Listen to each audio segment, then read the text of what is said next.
Hi everybody, it's Gerard and this is the second episode in relation to the State of the Union. Today I've got Blake Adair-Roberts with me. Blake heads up our Allied Health Division and has been working very, very hard in relation to the Allied Health Award reform, which has been now underway for some years.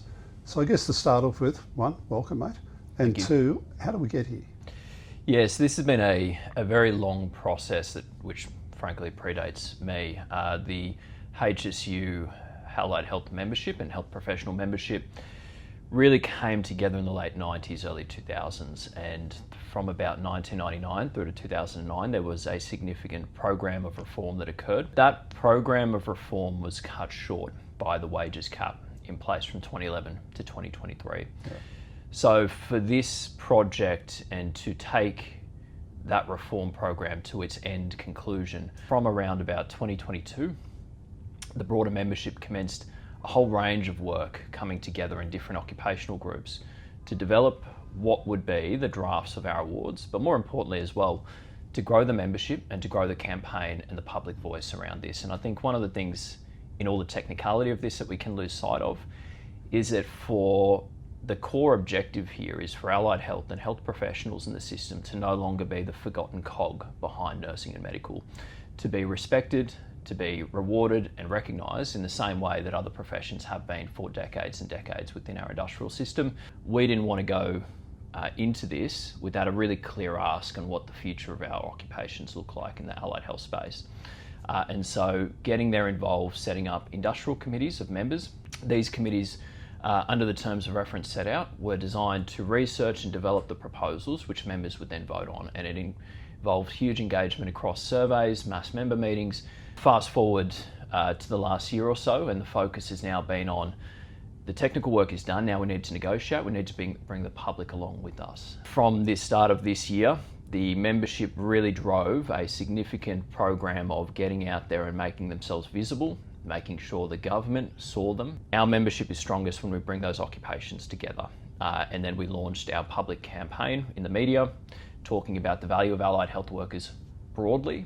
Allied health will be the ones every step of the way from diagnostic through to post discharge, making sure that you're taken care of. We're not isolated in small occupations that can be picked off one by one, but rather is a large, powerful collective group which says we're no longer going to be ignored to medical and nursing in terms of outcomes industrially. And which is really important. And when you think about it, there's about 45 different awards and determinations which, all going well, will be coming down to 3. So just the productivity, efficiency that flows from that in its own right is important. And that gets on top of that allied health people get people out of hospital early, prevent people coming back to hospital. And so there should be an equal part to every other profession within the hospital setting. As well, one of the things that really means productivity for the employer, yes, but also for the membership as well. And a really strong example is allied health are evidence-based professions. And they've built that up over many years in the professional side, but then industrially there is no consistent entitlements around, say, supervision. And we know from the evidence that professional and clinical supervision, whether it's a mandatory requirement under APRA for one group or something which is built in to their professional reporting lines, is critical. But many of our members have been doing it unpaid for too long or having to source their own. Or in other instances, we've got an award which provides supervision entitlements to one group and then another group is left out because, as you said, we've got 45 different awards and the outcomes in those awards were based on the particular luck or size and strength of the membership at a point in time going decades back. Now with this program of reform, we've been able to push and I believe be successful to some degree in creating a broad universal entitlement to supervision for all allied health members that recognises the particular nuances if you are under APRA versus if you're not under APRA, but importantly says that if you're in this space, if you're evidence-based and you're about providing care to patients, there needs to be structured professional supervision. The employer must provide it on paid time, and that is something which every employee has access to. And that productivity really means that when you come into the system as a healthcare professional in this space, you know you'll have provisions for your continuing professional development. You'll have provisions for supervision, for how overtime is managed when you've got clinical acuity factors in place.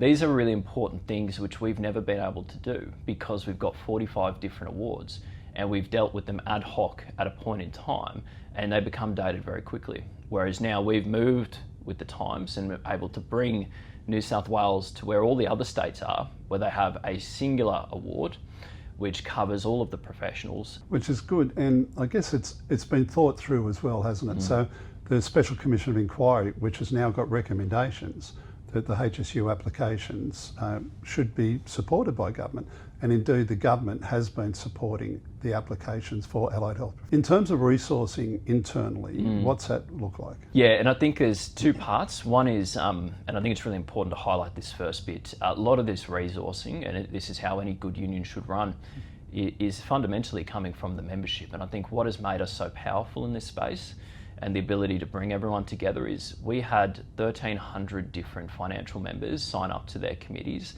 and play a part.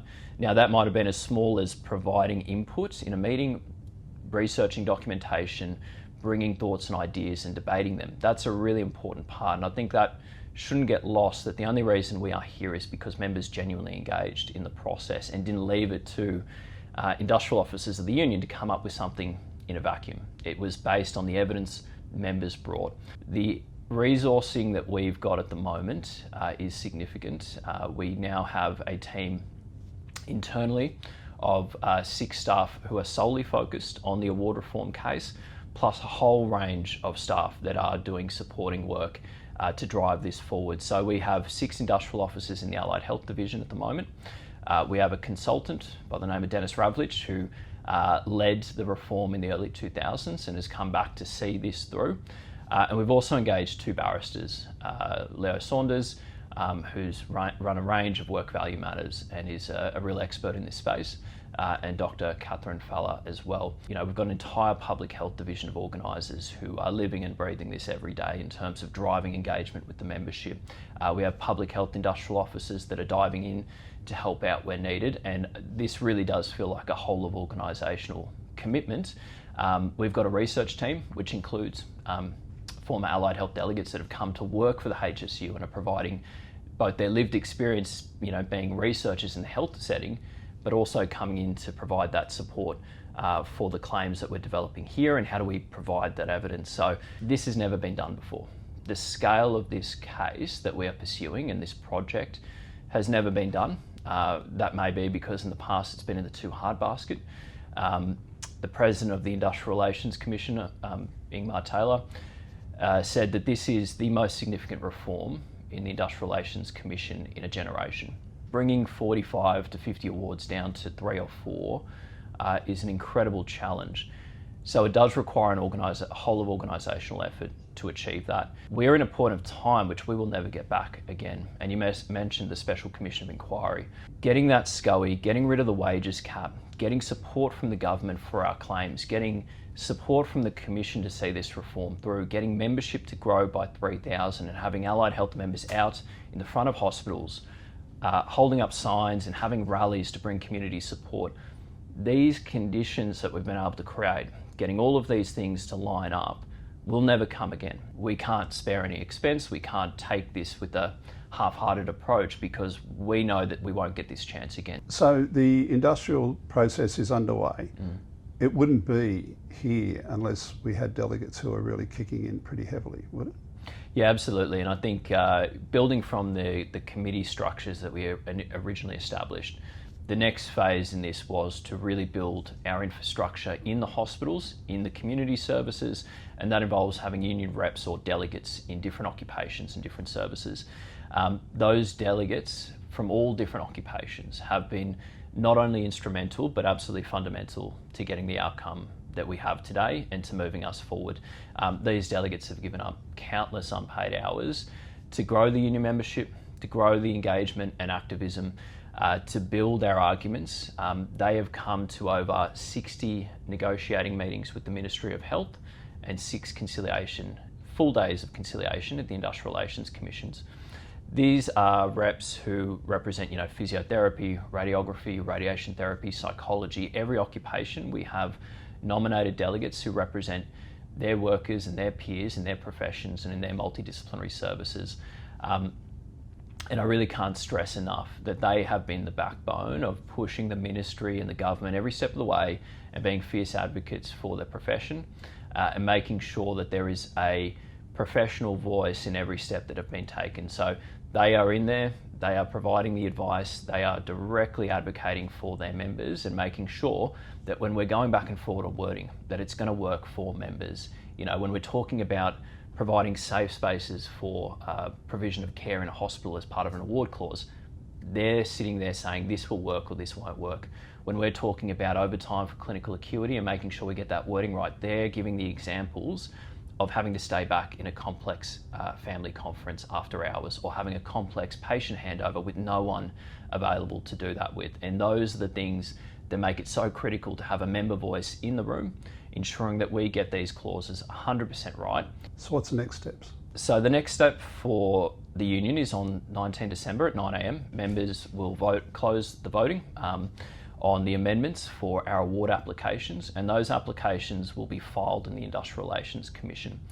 So the filing of these applications to the Commission means that we are now in the final stages towards setting hearing dates.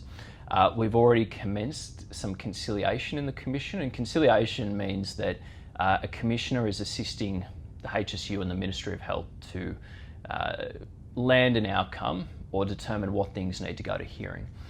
We'll continue that based off our applications, and those dates will commence from January 2026. And I suspect we will have conciliation dates scheduled basically weekly throughout January, February and March. From there, we will have dates set for hearing in 2026, and that is expected to be in the second half of the year. We'll have, at this stage, we're looking at about 2 months of hearings, but we're in the hands of the Commission about the exact dates and what that looks like. Really, from conciliation though, the focus will be how much can we get agreed, and what are the things that are never going to be agreed. You know, we're never going to give up on our pay claims or our conditions claims around allowances, and the ministry may not want to move on those either. So those things may need to be set down for hearing, and the Commission will do that. That will be the tricky point for us, where we will need to produce evidence on every single claim that's not agreed, and a lot of evidence. Once we produce that evidence and we meet the filing date for that evidence, the ministry will provide a response and we will do our evidence in reply. Then we move into hearing. So this will be an entire 2026 timeline. We are working towards and aiming to have hearing dates in the back end of 2026. So this gets to the point that this will be, in effect, a 4-year exercise, which is just quite remarkable, and the commitment is really, really good. If we do get hearing dates in the second part of next year, what is the contribution now the members can make to see this through? I think there's two really important parts. One is, and members would see this out in their hospitals just this week, where we're holding a range of Christmas celebrations around award reform and around the filing of these awards. Just because we move into a big case does not mean we want to let up on the very, very critical campaign that we have out in the public. Now, it's not an adversarial campaign. We are not out there screaming that the government is failing in every single way, but we are saying that they need to continue to support award reform and continue to move on items as we go through this. So just because we're in the Commission doesn't mean we can't continue to put pressure on the Ministry of Health, on the government, to meet us on many of these items in conciliation. Bring attention to the fact that these awards are impacting the services that can be provided to the community, because we still are in a place where we can get the government and the Ministry of Health to come to the table and agree to several of these items. Any item that gets resolved means less that we have to deal with in that hearing. We want to make sure the community are engaged, that the community understands what we're seeking and that it is reasonable, it is evidence-based. It's not just a union screaming out, we want more, we want more. This impacts them, this impacts their families, it impacts any carers out there, anyone who'll engage with the healthcare system. If we can't attract and retain these staff, that will impact patients and it'll impact patient care.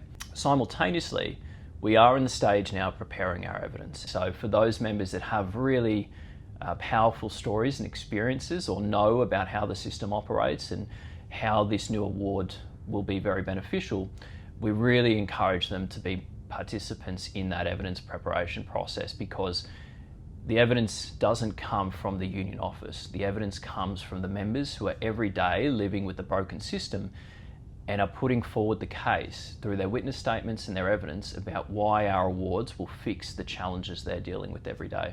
And so effectively it's walking and chewing gum at the same time. We keep running the organising approach while we're doing with the industrial approach to see it through. Yeah. When we get a successful outcome, where is the retrospectivity in that? Is there retrospectivity in that? Earlier this year we negotiated the interim pay increase, the 4% for this year and 4% for next year. And as part of that, there was an agreed framework with the government and the HSU about how we would progress our award claims, in particular around the allied health space and these awards that we've been talking about today.